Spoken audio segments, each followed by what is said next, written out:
Hello everyone, how is going on? I hope you are all doing very well. Last video में हमने set chapter के exercise 1.1 के introduction complete किया था। आज हम एक्सरसाइज 1.1 के सोल्यूशन करेंगे। अभी इंट्रोडक्शन वीडियो में मैंने बताया था कि हमारा सेट क्या होता है, एक कलेक्शन होते हैं और वो जो कलेक्शन होता है वो वेल डिफाइन होना पड़ेगा। अभी वेल डिफाइन से हमारा मतलब ये है कि एक ऐसे कलेक्शन जो पर्सन बाय पर्सन वेरी ना करे और हर किसी के लिए वो कलेक्शन सेम ही रहे। जैसे कि मैं एक कलेक्शन बोलूँ कि क्रिकेटर्स की कलेक्शन है, लेकिन उसमें क्या है, जो T20 वर्ल्ड कप में सेंचुरी मारा हो, तो फिर इसमें क्या है, एक ऐसे मेंबर आएगा या फिर ऐसे क्रिकेटर की नाम आएगा जो जिसने सेंचुरी मारा हो, और उसके लिए मतलब करेक्ट डाटा लेके हर कोई एक परफेक्ट सेट बना सकता है। लेकिन मैं अगर ऐसे बोलूँ कि टैलेंटेड क्रिकेटर्स की कलेक्शन है, अगर मैं ऐसे बोलूँ तो इस केस में क्या होगा, टैलेंटेड लोग अलग अलग लोगों की चॉइसेस से, अलग अलग लोगों की मतलब दिमाग की सोच से क्या हो सकता है, ये कलेक्शन वेरी कर सकता है। जैसे कि कुछ लोग क्या करते हैं, कुछ क्रिकेटर्स को ज्यादा प्यार करते हैं या फिर ज्यादा फैन है कुछ क्रिकेटर्स की, और कुछ लोगों की उतना ज्यादा है नहीं, तो फिर वो लोग क्या करेगा, उसकी जो चॉइसेस होगी उसको ध्यान में रखते हुए वो सेट बनाएगा। तो क्या है, ऐसे कलेक्शन को हम सेट बोल ही नहीं सकते जो पर्सन बाय पर्सन वेरी करेगा। तो ऐसे कलेक्शन है जिसमें क्या है, हमें एक करेक्ट या फिर एक ऐसा डाटा दिया हो जिसमें क्या है, जिसके collection person by person very ना करता हो, उसको हम क्या बोलेंगे, पहले तो एक वेल डिफाइंड कलेक्शन बोलेंगे, उसके बाद अगर वेल डिफाइंड कलेक्शन है तो वो एक परफेक्ट सेट होगा ही होगा। तो हमें पहले क्वेश्चन में ही हमें सेट के बारे में हैंडल करना है, या फिर कुछ हमें सेट की एग्जांपल है, हमें उसको बताना है। तो मैं क्वेश्चन पढ़ देता हूँ। पहले पहले क्वेश्चन में पूछा गया है कि which of the followings are set, justify your answer. इनमें से कौन से सेट है, हमें आंसर के साथ राय भी देना है। तो पहले क्वेश्चन में उसने हमें बोला है कि the collection of all months of a year beginning with letter J. J नाम से स्टार्ट होने वाले जितने भी मंथ्स है उसका एक कलेक्शन। अभी ऑब्वियसली ये एक वर्ल्ड डिफाइंड कलेक्शन है। इसका रीजन ये है कि जे लेटर से स्टार्ट होने वाले जितने मंथ्स है वो क्या है, तीन है, और क्या है, जनवरी, जून एंड जुलाई। और हर बंदा जिसको जनवरी फरवरी आता है तो वो क्या करेगा, वो ये तीन मंथ को ही क्या करेगा, सेट के अंदर लेगा। तो फिर ये क्या है, एक वर्ल्ड डिफाइंड कलेक्शन है। तो मैंने यहाँ पे लिखा है कि we can definitely say that the members of this collections are January, June and July. हम क्या कर सकते हैं, आसानी से बता सकते हैं कि इस कलेक्शन की जो मेंबर्स है वो क्या होंगे, जनवरी होंगे, जून होंगे और जुलाई होंगे। ठीक है, तो ये कलेक्शन क्या है, एक वेल डिफाइंड कलेक्शन है। So this collection is well defined and hints it is a set. तो ये एक वेल डिफाइंड कलेक्शन है, तो फिर ये क्या है, एक सेट है। दूसरे क्वेश्चन पे हमें पूछा गया है कि the collection of 10 most talented writers of India. अभी इंडिया के 10 मोस्ट टैलेंटेड राइटर्स के हमें कलेक्शन बनाना है। ऑब्वियसली लोगों की अलग अलग सोचेस हो सकते हैं, लोग अलग अलग लोगों को प्यार ज्यादा कर सकते हैं, तो फिर ये क्या करेगा, पर्सन बाय पर्सन वेरी करेगा। और ये एक सेट भी नहीं है, क्योंकि अगर पर्सन बाय पर्सन वेरी कर रहा है तो फिर ये वर्ल्ड डिफाइन नहीं है, और वर्ल्ड डिफाइन अगर कलेक्शन नहीं है तो फिर क्या है, ये एक सेट भी नहीं है। मैंने यहाँ पे लिखा है the term most talented is a vague term. Vague means not clear, मतलब कि जो टर्म है हमारा मोस्ट टैलेंटेड, ये क्या है, एक नॉट क्लियर या फिर बेगू टर्म है। A writer may be most talented to one person. एक राइटर क्या हो सकते हैं, मोस्ट टैलेंटेड हो सकते हैं एक पर्सन के लिए, ठीक है, या फिर एक पर्सन ऐसा सोच सकते हैं। And may not be so to the other, और दूसरे पर्सन के लिए टैलेंटेड नहीं भी हो सकता है। दस वी कैन नॉट जज डिफिनेटली, हम इसे अच्छे से जज नहीं कर पाएंगे, हम अच्छे से बोल नहीं पाएंगे। Which writers are there in our collections, कौन से राइटर्स हमारे कलेक्शन में आएंगे। Therefore this collection is not well defined. तो फिर ये कलेक्शन क्या नहीं है, वेल डिफाइंड नहीं है। And hints it is not A set, तो ये एक सेट भी नहीं है। ठीक है, तो तीसरे क्वेश्चन में हमें बोला गया है कि a team of 11 best cricket batsman of the world. एक टीम है, मतलब कि जिसमें 11 क्रिकेटर्स रहेंगे, और वो क्या है, बेस्ट होना पड़ेगा। अभी ओल्ड में, अगर ओल्ड में कोई 11 क्रिकेटर्स की एक बेस्ट टीम, लोग मतलब कि क्या बोल सकते हो, तुम अगर किसी को बोलोगे तो वो कुछ अलग टीम बना के देगा, तुम और किसी को बोलोगे तो और अलग टीम बना के देगा, क्योंकि यहाँ पे वर्ड जो यूज किया गया है वो बेस्ट वर्ड यूज किया गया है। अभी ऑब्वियसली लोग अलग अलग क्रिकेटर्स को बेस्ट बोल सकते हैं, वो पर्सन बाय पर्सन वेरी करेगा, तो इसलिए ये क्या नहीं है, ये एक सेट नहीं है। तो मैंने यहाँ पे लिखा the term best is a vague term. क्या है, जो बेस्ट है ये एक नॉट क्लियर टर्म है या फिर एक बेगू टर्म है। ठीक है, a batsman may be best to one person and may not be so to the other. एक बैट्समैन क्या हो सकता है, एक पर्सन के लिए बेस्ट हो सकता है और दूसरे पर्सन के लिए वो बेस्ट नहीं भी हो सकता है। Thus we cannot judge definitely which batsmen are there in our collections। तो हम क्या नहीं कर सकते, डिफिनेटली से जज नहीं कर सकते कौन से बैट्समैन हमारे कलेक्शन में आएंगे। Therefore this collection is not well defined। तो ये कलेक्शन क्या नहीं है, वेल डिफाइंड नहीं है। And hints it is not A set. तो ये क्या नहीं है, ये एक सेट भी नहीं है। क्वेश्चन नंबर 4 पे हमें बोला गया है कि the collection of all boys in your class. तुम्हारी क्लास में जितने भी बॉयज है उसकी एक कलेक्शन अभी क्या है, ये भी एक वेल डिफाइंड कलेक्शन है, क्योंकि एक क्लास में एक लिमिटेड नंबर ही क्या होते हैं, स्टूडेंट्स होते हैं। उनमें से बॉयज अगर तुम्हारी क्लास में किसी को भी पूछे कि कितने बॉयज है, तो फिर वो क्या है, तुम्हारे दोस्त ही होंगे, तो फिर वो इजीली बता देगा। क्लास के किसी भी लोगों को पूछो, अगर ऐसे लोगों को पूछो कि वो तुम्हारी स्कूल के बारे में जानता ही नहीं है, तो वो इस कलेक्शन में नहीं आएगा। लेकिन अगर तुम्हारी क्लास में या फिर तुम्हारे टीचर्स को किसी को भी पूछे कि उस क्लास में कितने बॉयज है, तो वो इजीली बता पाएगा। तो ये क्या है, एक वेल डिफाइंड कलेक्शन है। तो मैंने यहाँ पे लिखा है we will definitely say that the members of this collections are your class fellows. हम क्या कर सकते हैं, इसे डिफिनेटली बता सकते हैं कि तुम्हारे क्लास में जितने भी बॉयज है, बॉयज मतलब कि मेंबर्स, यहाँ पे लिखा है ना the members of this collection, इस कलेक्शन की मेंबर क्या है, बॉयज है।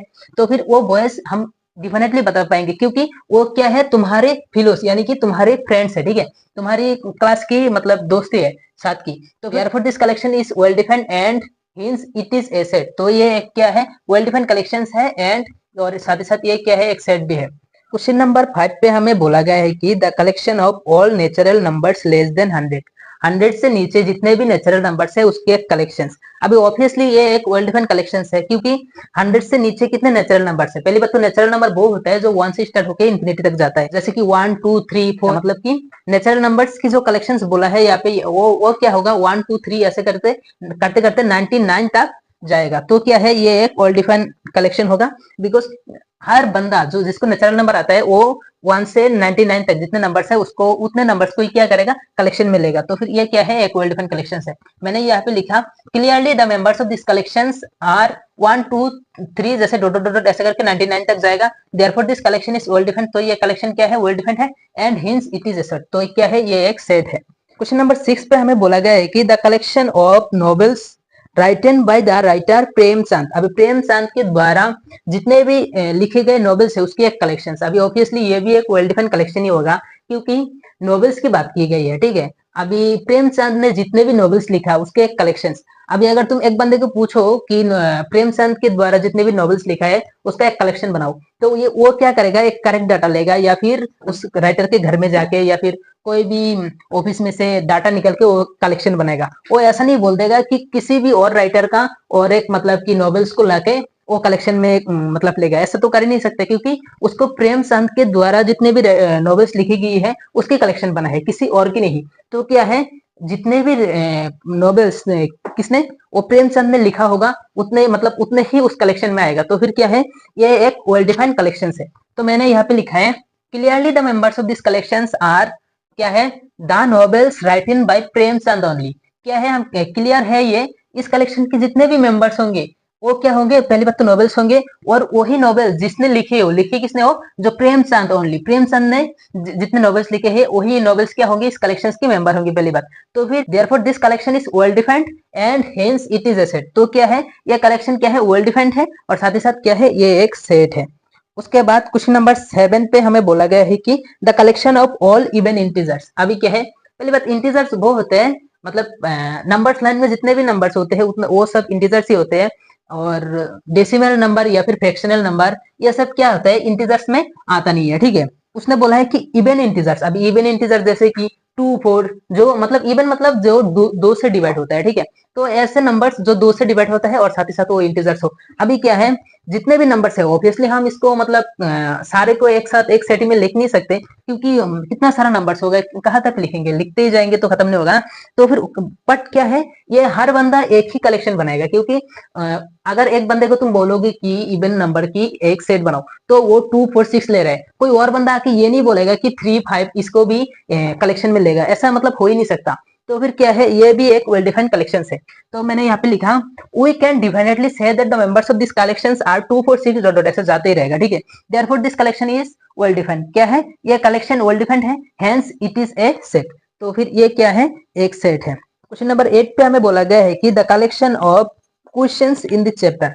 अभी क्या है, इस चैप्टर के जो क्वेश्चंस है उसकी एक कलेक्शंस। अभी हम एक कलेक्शंस को वेल डिफाइंड बोलते हैं दो चीज देख के। पहला तो मैं बताया कि जो परसेंट बाय परसेंट वेरी ना करे उस कलेक्शंस को हम सेट बोलेंगे। और साथ ही साथ हम ये भी देखते हैं कि उस सेट में ऐसा कोई एलिमेंट है नहीं तो है, मतलब जो सेम एलिमेंट, मतलब कि same element can not be repeat in A set. एक सेट के अंदर सेम एलिमेंट रिपीट नहीं हो सकता है। लेकिन हम ये भी देखते हैं कि अगर ऐसा एलिमेंट आ जाए तो फिर वो एक सेट नहीं कहलाता है, ठीक है। तो फिर यहाँ पे जो क्वेश्चन में बोला गया है कि इस चैप्टर में जितने क्वेश्चन है उसकी एक कलेक्शन। अभी क्या है, जितने भी क्वेश्चन है ऑब्वियसली वो क्या है, एक दूसरे से अलग है। अगर वो एक दूसरे के साथ अगर पूरा डाटा मैच ही कर जाए तो फिर ऑब्वियसली ऐसा काम करेगा ही नहीं ना एनसीईआरटी वालों। मतलब थोड़ी ना एक ही क्वेश्चंस को मतलब बार बार छापेंगे। हाँ, हो सकता है बाय डिफॉल्ट हो जाए, लेकिन अभी ऐसा है भी नहीं। तो फिर क्या है, इस चैप्टर में जितने भी क्वेश्चंस है वो क्या है, एक दूसरे से डिफरेंट है। और ऑब्वियसली जितने भी क्वेश्चंस है सारे लोगों, मतलब हर कोई एनसीईआरटी उठा के उसकी एक कलेक्शन बना सकता है। तो क्या है, ये एक वेल डिफाइंड कलेक्शन है। मैंने यहाँ पे लिखा clearly the members of this collections are the different problems of this chapter.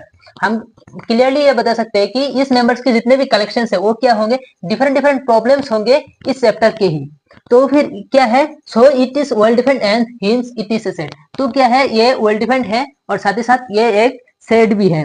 उसके बाद क्वेश्चन नंबर 9 पे हमें बोला गया है कि the collection of most dangerous animals of the world. ये मैंने ऑलरेडी बताया हुआ है कि उसने हमें बताया कि डेंजरस एनिमल्स की कलेक्शन।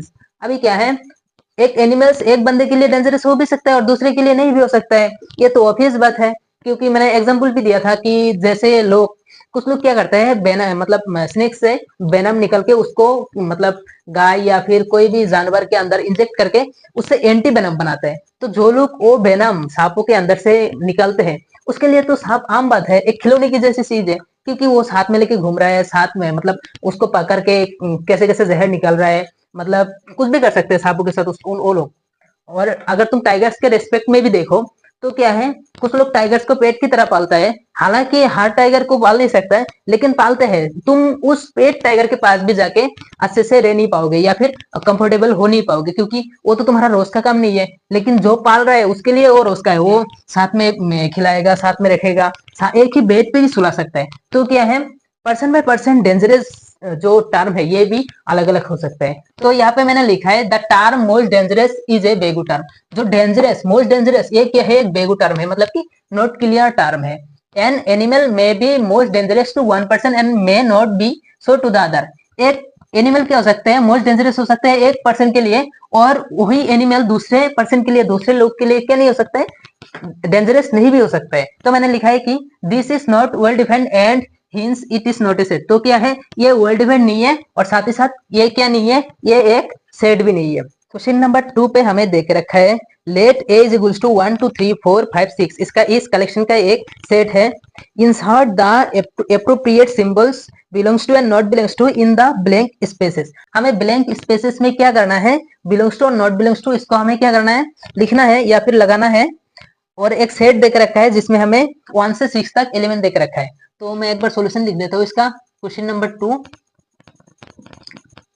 पहले तो जो गिवन सेट दिया है मैं उसको ही लिख लेता हूँ एक बार। क्या है, ऐसे लिख लेता हूँ गिवन, या फिर ऐसे लिखता हूँ यार, यार ये क्या है, ये है 1 से लेके 5 तक नंबर्स 1 2 3 4 5 एंड 6। उसके बाद पहले में हमें बोला गया है कि 5 ए पे बिलोंग करेगा या नहीं। ऑब्वियसली 5 ए पे है, तो फिर मैं क्या लिखूंगा, 5 belongs to set A. It means 5 is a member of set A, तो फिर ये तो बिलोंग करता है। उसके बाद दूसरे में हमें बोला गया है कि 8 ए में बिलोंग करता है या नहीं। तो फिर 8 यहाँ पे नहीं है, ऑब्वियसली 8 क्या नहीं होगा, not belongs to set A होगा। 8 is not a member of set A. उसके बाद क्वेश्चन नंबर 3 पे हमें बोला है कि जीरो क्या है, जीरो इसका मेंबर है या नहीं। ऑब्वियसली जीरो यहाँ पे नहीं है, तो फिर इस सेट पे नहीं है, तो ए का मेंबर भी जीरो नहीं है। उसके बाद क्वेश्चन नंबर 4 पे हमें बोला गया है कि फोर, फोर क्या है, फोर इसके अंदर है। Obviously four is a member of set A, तो मैं लिखूंगा four belongs to set A. Question number 5, 5 पे बोला गया है टू की बताओ, टू इस सेट में है या नहीं। ऑब्वियसली है, तो फिर मैं यहाँ पे लिखूंगा two belongs to A. Question number 6 पे बोला गया है कि 10 ए की मेंबर है या नहीं, तो फिर ऑब्वियसली 10 ए सेट में नहीं है, तो फिर क्या है 10 ए की मेंबर भी नहीं है, I mean 10 not belongs to A. Question number 3 पे हमसे बोला गया है कि write the following sets in roster form. हमें कुछ सेट्स देकर रखा है, उसको हमें रोस्टर फॉर्म में लिखना है। अभी एक सेट को हम दो तरह से रिप्रेजेंट कर सकते हैं, एक है सेट बिल्डर फॉर्म और एक है रोस्टर फॉर्म या फिर टेबुलर फॉर्म।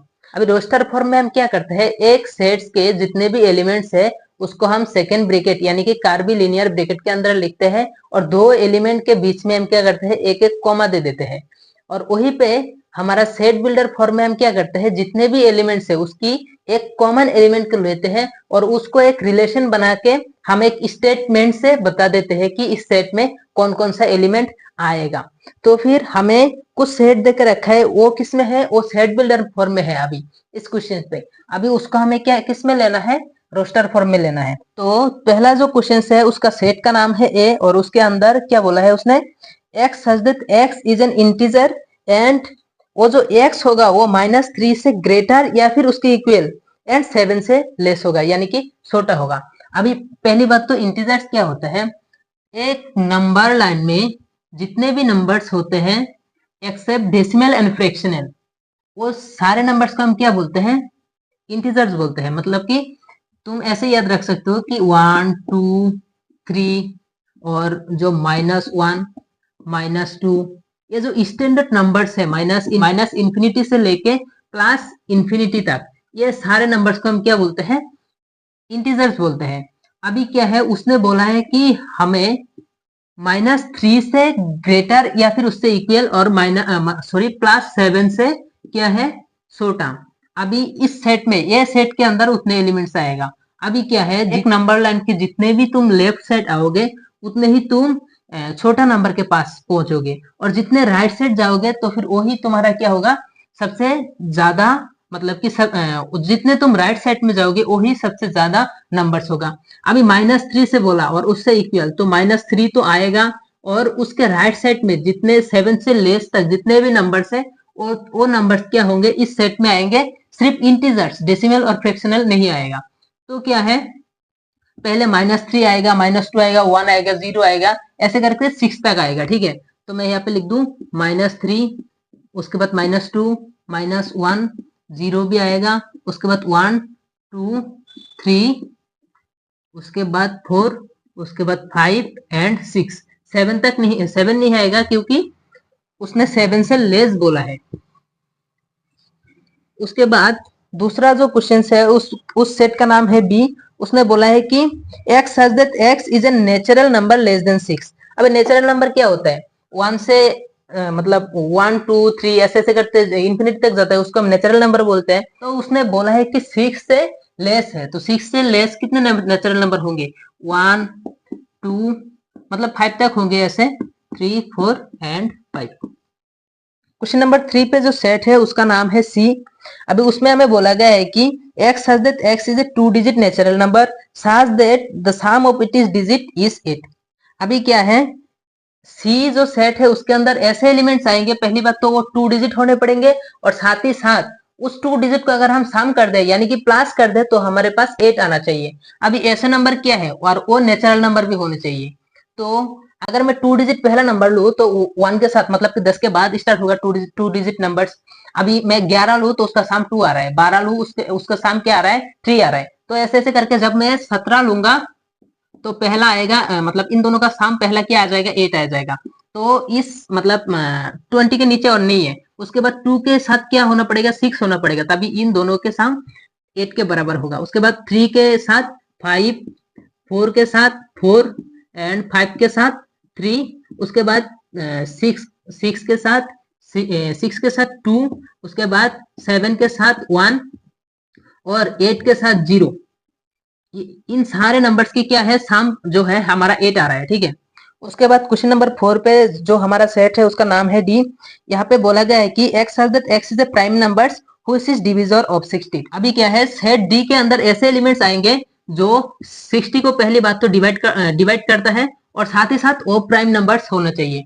अभी तुम इसको दो तरह से निकाल सकते हो, एक तो तुम ऐसे देखो, हमारे प्राइम नंबर्स क्या होता है, जो 1 से डिवाइड होता है और वो नंबर खुद से। तो ऐसा नंबर क्या है, पहला तो आता है 2, उसके बाद आता है 3, उसके बाद 5। ऐसे नंबर जितने हैं 60 को देखो डिवाइड होता है या नहीं, अगर हो जाए तो वो हमारा सेट पे आ जाएंगे।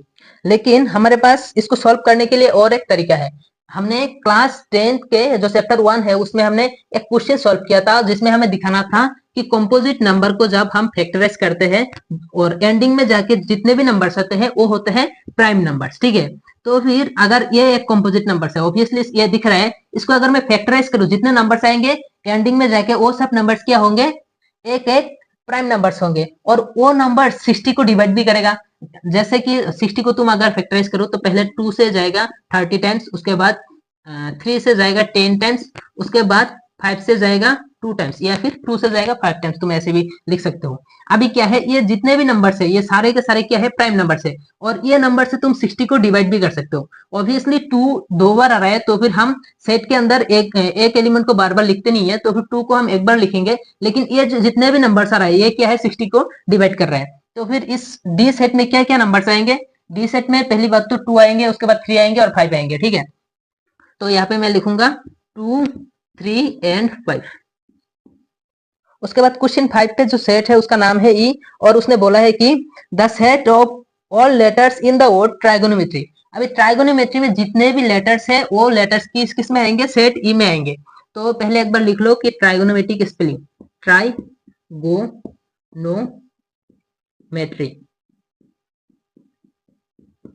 अभी क्या है, ट्राइगोनोमेट्रिक वर्ड के जितने भी लेटर्स है वो क्या है, एक एक करके सेट ई में आएंगे, ठीक है।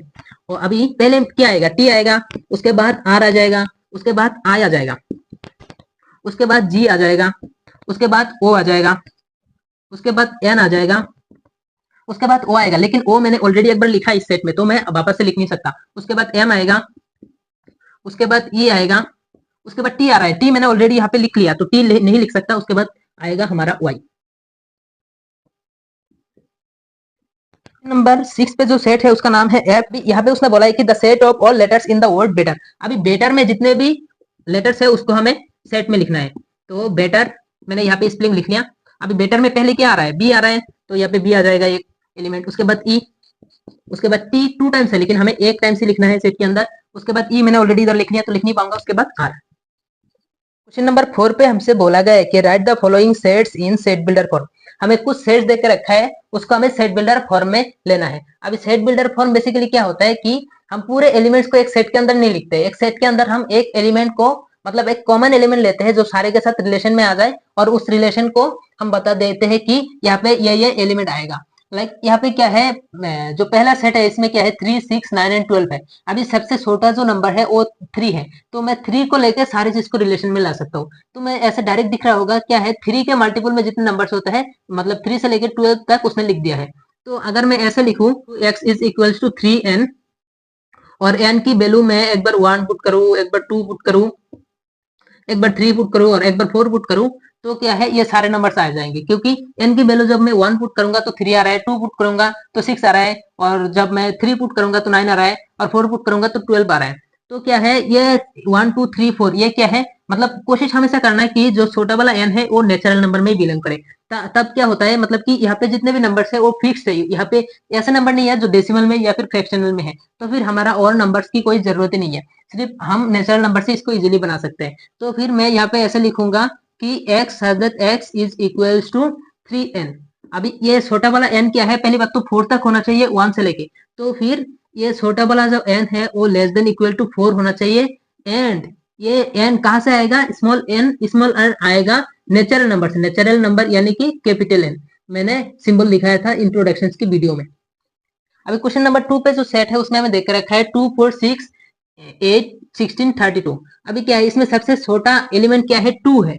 अभी 2 को मैं कैसे अरेंज करूं कि ये सारे एलिमेंट्स को मैं लिख पाऊं। अगर 2 के साथ n लिखूंगा तो 1 आ जाएगा, तो 2 आ जाएगा, लेकिन जब 2 करूंगा तो 3 मतलब 4 आ जाएगा, लेकिन जब मैं 3 लिखूंगा तो 6 आ रहा है, लेकिन यहाँ पे तीसरा एलिमेंट तो 8 है, तो फिर ये वाला काम नहीं करेगा। उसके बाद दूसरा रिलेशन में अगर ऐसे देखो कि 2 टू दी पावर n, अगर 2 की वैल्यू 1 बैठाओ तो 1 मतलब 2 आ रहा है, 2 की वैल्यू 2 बैठाओ तो 4 आ रहा है, 2 की वैल्यू 3 बैठाओ तो 2 to the power cube, it means 8। उसके बाद 2 की पावर अगर 4 बिठाओ तो 16, उसके बाद 5 बिठाने पे 32। तो ये वाला रिलेशन हमारा काम कर जाएगा। तो फिर मैं इस रिलेशन से इसको ऐसे लिखूंगा कि x such that x is equals to 2 to the power n। अभी ये n कहाँ तक जाना चाहिए? 1 2 3 4 5, सिर्फ 5 तक जाना चाहिए, उसके ऊपर नहीं जाना चाहिए। तो फिर मैं ऐसे लिखूंगा, ये जो स्मॉल n है ये लेस देन इक्वल टू 5। इसका मतलब क्या है कि 5 से छोटा या फिर 5 के इक्वल। एंड ये वाला जो n है ये हमेशा क्या होना चाहिए? नेचुरल नंबर होना चाहिए। तो स्मॉल n जो बिलोंग करेगा वो कैपिटल n से बिलोंग करेगा, यानी कि small n is a natural number. Question number 3 पे हमारा सेट है 5 25 125 एंड 625। अभी क्या है, सबसे छोटा एलिमेंट है अपना 5। अभी 5 के साथ क्या रिलेशन बनाओ? ऑब्वियसली 5n बनाऊंगा तो 1 पे ठीक रहेगा, लेकिन 2 पे 10 बन जाएगा, तो फिर यहाँ पे 25 है, नहीं होगा। लेकिन मैं अगर 5 टू द पावर n सोचूं तो 1 पे 5, 2 पे 5 स्क्वायर मीन्स 25, 3 पे 5 क्यूब मीन्स 125, उसके बाद 5 टू द पावर 4 मीन्स 625। तो क्या है, ये रिलेशंस अपना मैच कर जाएगा। तो फिर मैं यहाँ पे लिखूंगा x such that x is equals to 5 to the power n। अभी ये वाला जो छोटा n है वो क्या होना चाहिए? नंबर कितने हैं? 1 2 3 4, यानी कि 4 से छोटा या फिर उसके इक्वल। और ये जो स्मॉल n है ये हमेशा नेचुरल नंबर से आना चाहिए। अभी क्वेश्चन नंबर 4 पे जो हमारा सेट है वो है 2 4 6 ऐसे जा रहा है। तो सबसे छोटा एलिमेंट कौन है? 2 है, तो मैं 2 लिखूंगा। अभी 2 के पावर में n दूं या फिर 2 के मल्टीपल में n दूं, ताकि हमारे पास n की वैल्यू 1 2 3 ऐसे पुट करने पे ये नंबर्स मिले।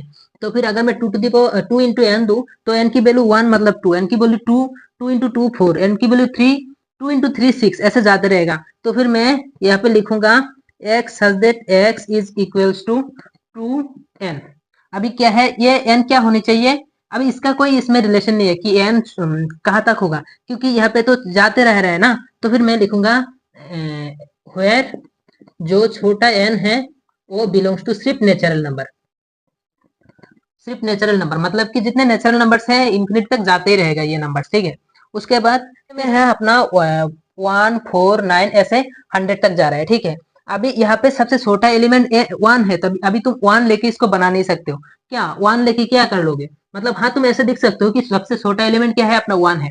अभी क्या करूँ कि अपना पहला एलिमेंट 1 बन जाए, दूसरा एलिमेंट 4 बन जाए, तीसरा एलिमेंट 9 बन जाए। तो 1 के साथ अगर मैं n लिखूं, क्योंकि पावर में तो लिख नहीं सकता, 1 के पावर में तुम कुछ भी डालो आंसर वो हमेशा 1 ही आएगा। तो अगर मैं इंटू 1 लिखूं तो n की वैल्यू 1, उसके बाद 4 9 ऐसे देना पड़ेगा। लेकिन इंटू में n स्क्वायर लिखूं तो उसके बाद n की वैल्यू अगर मैं 1 डालू तो 1 आ जाएगा, 2 डालू तो 2 स्क्वायर 4 आ जाएगा, 3 डालू तो 3 स्क्वायर 9 आ जाएगा। तो क्या है, ये सेट जो है अपना सेटिस्फाई कर जाएगा। अभी 1 into N square means n square. तो फिर मैं यहाँ पे ऐसे लिखूंगा x such that x is equals to n square. अभी क्या है, यहाँ पे उसने बोला है कि अपना जो सेट एंड होगा वो 100 पे आके एंड होगा, ठीक है। अभी हमें ये देखना है कि ये वाला जो n है ये किस नंबर पे आके 100 हो रहा है। जब मैं n की वैल्यू 10 पुट करूंगा तो क्या होगा, ये 100 होगा, ठीक है। तो फिर n की वैल्यू क्या हो सकता है? 1 से लेके 10 या फिर 10 से छोटा। तो मैं ऐसे लिखूंगा n is less than equal to 10। और यही यही छोटा n क्या होना चाहिए? ये कैपिटल n के मतलब यही छोटा n कैपिटल n से बिलोंग करना चाहिए। तो एंड ये जो स्मॉल n है ये belongs to capital n। Question number 5 पे हमसे बोला गया है कि list all the elements of the following sets. हमें कुछ सेट देकर रखा है, उसको एलिमेंट को हमें लिस्ट करना है। लिस्ट मतलब कि हमें सेट बिल्डर फॉर्म में देकर रखा है, उसको हमें रोस्टर फॉर्म में लेना है। उसमें से पहला जो सेट है उसका नाम है ए। वहां पे उसने बोला है कि x x is an odd natural number. अभी क्या है, ऑड नंबर्स क्या होते हैं? ऐसे नंबर्स जो ट्रू से डिवाइड नहीं होता। और नेचुरल नंबर जो 1 से मतलब 1 2 3 ऐसे करके करके इन्फिनिटी तक जाता है। तो फिर पहला नंबर क्या आएगा? पहला आएगा 1, उसके बाद 3, उसके बाद 5। मतलब ये क्या है, एक एक नेचुरल नंबर है और ऑड नंबर भी है। तो फिर ऐसे ये जाते रहेगा तो खत्म होगा ही नहीं कभी। क्वेश्चन नंबर 2 पे हमारे पास जो सेट है उसका नाम है बी। वहां पे उसने बोला है कि एक्स इज एन इंटीजर, और हमें एक कंडीशन देकर रखा है कि जो x होगा अपना वो -1/2 से ग्रेटर है और 9/2 से छोटा है, ठीक है। तो पहले तुम इसे क्या करो, डेसिमल में कन्वर्ट कर लो, ताकि हमारा नंबर लाइन में एक्सप्रेस करने में ये आसानी हो जाए, ठीक है। तो पहला क्या होगा, -1/2 मतलब कि -0.5 उससे ग्रेटर x, और x छोटा किससे है? 9/2 मतलब कि 4.2 से, ठीक है, सॉरी 4.5 से। अभी नंबर लाइन मैं ड्रॉ कर लेता हूँ। 0 यहाँ पे 1, यहाँ पे -1, मान लो यहाँ पे 4 है, अभी उसने बोला है कि -0.5, अभी -0.5 ऑब्वियसली क्या है, 1 से बड़ा है, क्योंकि ये छोटा संख्या है और साथ में नेगेटिव है, तो ये ज्यादा मतलब बड़ा संख्या होगा, तो फिर -0.5 की पोजीशन होगा यहाँ पे, और जो 4.5 की पोजीशन होगा वो 4 के बाद होगा, मान लो यहाँ पे है, ठीक है। अभी इस इंटरवल में जितने भी इंटीजर्स है उसको हमें इस सेट के अंदर लिखना है। अभी इंटीजर्स मतलब कि ऐसे नंबर जैसे कि 1 2 3 -1 -2 -3, तो फिर इस इंटरवल के अंदर क्या क्या है, पहला तो 0 है, 1 है, 2 3 मतलब कि 4 तक होगा। तो जो हमारा सेट है उसका एलिमेंट क्या क्या होंगे, पहले होंगे 0, उसके बाद 1, उसके बाद 2, उसके बाद 3, उसके बाद 4। क्वेश्चन नंबर 3 पे जो सेट है उसका नाम है सी, और यहाँ पे उसने बोला है कि x इज एन इंटीजर, और x की जो वैल्यू है वो इस कंडीशन को सेटिस्फाई करना चाहिए। कंडीशन क्या है, एक्स स्क्वायर जो है वो 4 से इक्वल या फिर उससे छोटा होना चाहिए। अभी क्या है, इसको तुम पहले फैक्टराइज करो। मान लो ये एक इक्वल टू साइन है, ठीक है, तो फिर एक्स स्क्वायर को मैं इधर रख के माइनस मतलब 4 को मैं इससे ला सकता हूँ, तो -4 बन जाएगा, तो यहाँ पे लेस देन इक्वल टू 0 बन जाएगा, ठीक है। अभी क्या है, X square as it is, अभी 4 को मैं क्या लिख सकता हूँ, 2 स्क्वायर। अभी ये क्या है, लेस देन इक्वल टू 0 है। अभी ये कौन सा फॉर्मूला में आ गया, a माइनस बी और a प्लस बी का, ठीक है। तो फिर यहाँ पे एक बार आएगा x माइनस 2 और x प्लस 2, ये क्या है, लेस देन इक्वल टू 0 है। अभी इसको तुम्हें नंबर लाइन में पहले तो अरेंज करना है, ठीक है। मान लो ये अपना नंबर लाइन है, और यहाँ पे अगर x माइनस 2 को मैं 0 के साथ इक्वल करूं, तो फिर हमारे पास क्या आएगा, मतलब कि 2 उस साइड जाके हमारे पास +2 आ जाएगा, तो फिर मान लो ये 2 का पोजीशन है, ठीक है। और x प्लस 2 को अगर मैं इक्वल करूं 0 के साथ, तो फिर क्या आएगा, उधर से x की वैल्यू आ जाएगा -2, तो यहाँ पे मैं -2 लिख रहा हूँ। अभी अगर ऐसे 3 इंटरवल बन जाए, जैसे कि 1 2 3, 3 इंटरवल है ना, एक है -∞ से लेके -2 तक, एक है -2 से 2 तक, और एक है 2 से +∞ तक। अगर ऐसा इंटरवल बने तो तुम डायरेक्ट लिख दो प्लस माइनस और प्लस। अभी यहाँ पे अपना कौन सा इंटरवल काम करेगा वो देखो पहले। यहाँ पे क्या है, less than equal to, less than मतलब कि अगर लेस देन रहे तो तुम्हें नेगेटिव लेना है, अगर ग्रेटर देन है तो फिर तुम्हें पॉजिटिव इंटरवल्स लेना है। अभी लेस देन है तो फिर अपना नेगेटिव जो इंटरवल्स है इसको हमें लेना होगा, ठीक है। मतलब कि ये वाले जो इंटरवल्स है, मतलब कि -2 से लेके +2 तक, यहाँ पे मतलब कि इक्वल भी है, तो फिर ये 2 भी साथ आएगा, ठीक है। क्योंकि इक्वल टू और लेस देन इक्वल टू 0 है, इक्वल टू है मतलब कि तुम्हें -2 और +2 इन दोनों को लेना है। इस इंटरवल में जितने नंबर्स आएंगे उतने नंबर्स इस सेट में आएगा, ठीक है। तो फिर पहले क्या है, इंटीजर्स है -2, उसके बाद उसके पहले जो मतलब इंटीजर्स आएगा वो आएगा क्या, -1, उसके बाद 0 आ जाएगा, उसके बाद क्या है 1, और साथ ही साथ 2 को भी लाएगा, ठीक है। इसको तुम और एक तरीके से दिख सकते हो, ये वाले तो छोड़ दो कि तुम्हें वेबिकर मेथड अभी आता नहीं है, तो फिर ये उतना ज्यादा इसमें समझ में आया नहीं होगा। तुम एक काम करो, अपना नंबर लाइंस जो है उसको पहले ड्रॉ करो। 1 सॉरी, यहाँ पे 1, यहाँ पे 2, मतलब कि नंबर लाइंस में जितने इंटीजर्स है उसको तुम लिखो, क्या है 3, और यहाँ पे क्या है -1 -2 एंड -3। अभी तुम देखो कौन से नंबर पुट करने पे ये 4 से इक्वल या फिर छोटा रहा है। अगर मैं -2 को पुट करूं तो फिर -2 स्क्वायर मतलब कि 4, और 4 के साथ इक्वल हो रहा है, तो फिर -2 एक बार आएगा। अगर मैं -1 को पुट करूं तो ये -1 का स्क्वायर होकर 1 बनेगा, और वो भी 4 से छोटा है, तो -1 भी आएगा। 0 को स्क्वायर करूं तो 0 ही रहेगा, और वो भी 4 से छोटा है, वो भी आ जाएगा। उसके बाद 1 को अगर मैं स्क्वायर करूं तो फिर वो भी छोटा है, तो फिर वो भी 1 मतलब 4 से छोटा है, तो फिर 1 यहाँ पे आ जाएगा। उसके बाद 2 को भी करो, वो भी 4 बनेगा, और 4 के साथ इक्वल है, तो ये भी रिलेशन में आएगा, ठीक है। इंटीजर्स की बात अगर की जाए, और बाकी तुम इस मेथड में मतलब बाद में ज्यादा समझ में आएगा, अभी नहीं। क्वेश्चन नंबर 4 पे जो सेट है उसका नाम है डी, और वहां पे उसने बोला है कि x is a letter in the word loyal. Loyal word में जितने लेटर्स है उसकी हमें एक सेट बनानी है। तो फिर पहले क्या आ जाएगा, एल आ जाएगा, उसके बाद ओ, उसके बाद वाई, उसके बाद क्या है ए। लेकिन मैं एल वापस से नहीं लिख सकता, क्योंकि एल 2 बार मैं ऑलरेडी एक बार लिख लिया। उसके बाद क्वेश्चन नंबर 5 पे जो सेट है उसका नाम है ई, और वहां पे बोला गया है कि x is a month of a year not having 31 days. अभी 31 डेज जिस जिस मंथ में नहीं होता है उसकी हमें एक सेट बनानी है, ठीक है। तो फिर तुम इसे डायरेक्ट याद रख लेना कि क्या होता है। अपना पहले क्या आएगा, फेब्रुआरी, उसके बाद आएगा अपना अप्रैल, उसके बाद आएगा जून, उसके बाद आएगा सितंबर, उसके बाद आएगा नवंबर। क्वेश्चन नंबर 6 पे जो सेट है उसका नाम है एप और उसमें हमें बोला गया है कि x x is A consonant in the English alphabet which is precedes के। अभी के पहले जितने भी कॉन्सोनेंट आते हैं उसको हमें इस सेट के अंदर लिखना है। तो हम क्या करेंगे, भावेल को हटा के जितने भी लेटर बचते हैं उसको लिख देंगे। ठीक है, तो पहले क्या आता है, ए आता है, लेकिन ए नहीं आएगा क्योंकि ओ एक भावेल है। उसके बाद बी, उसके बाद सी, उसके बाद डी, ई नहीं आएगा क्योंकि ई एक भावेल है। उसके बाद एफ, उसके बाद जी, उसके बाद एस, अगेन आई नहीं आएगा क्योंकि ए आई एक बावल है। उसके बाद जे। क्वेश्चन नंबर 6 पे हमें बोला गया है कि match each of the set on the left side in roster form with the same set on the right side described in set builder form. हमें सेट को क्या करना है, पहली बात तो मैच करना है एक दूसरे के साथ, और लेफ्ट साइड में हमें रोस्टर फॉर्म में देकर रखा है और राइट साइड में वही सेट हमें सेट बिल्डर फॉर्म में डिस्क्राइब किया गया है, मतलब कि सेट बिल्डर फॉर्म में हमें देकर रखा है। ठीक है, तो लेफ्ट साइड की जो सेट है मैंने एज इट इज लिख लिया। अभी राइट साइड की जो सेट है उसको मैं बनाऊंगा। पहले ए नंबर पे जो सेट है वहां पे बोला गया है कि x is A prime numbers and ये डिविजर ऑफ 6। अभी क्या है, 6 को डिवाइड करता हुआ जितने प्राइम नंबर्स है वो क्या है, इस सेट में आएंगे। पहली बात तो 2 6 को डिवाइड करता है और ये एक प्राइम नंबर है, और 3 और 6 क्या है, 6 को डिवाइड करता है लेकिन वो एक प्राइम नंबर नहीं है, तो फिर वो सेट के अंदर नहीं आएगा। ठीक है, उसके बाद बी में बोला गया है कि x is an odd natural number less than 10। 10 से छोटा जितने भी ऑड नेचुरल नंबर है, पहली बात तो 1, उसके बाद 3, उसके बाद 5, ऐसे करते करते 9 तक जाएगा। ठीक है, उसके बाद सी पे हमें बोला गया है कि x is a natural numbers and divisor of 6। अभी क्या है, नेचुरल नंबर जो 6 को डिवाइड करता है, तो नेचुरल नंबर क्या होता है, 1 से स्टार्ट होता है, तो 1 भी 6 को डिवाइड करता है, 2 भी 6 को डिवाइड करता है, 3 भी 6 को डिवाइड करता है। ठीक है, लेकिन 4 नहीं करता है। 4 करेगा तो डेसिमल में अपना रिजल्ट आ जाएगा। उसके बाद 6 भी क्या करता है, 6 को डिवाइड करता है। तो फिर ये सेट बन गया ऐसा। उसके बाद डी पे हमें बोला गया है कि x is the letter of the word mathematics. Mathematics spelling में जितने वर्ड्स है उसका एक सेट है यहाँ पे। ठीक है, अभी मैच करवा लो।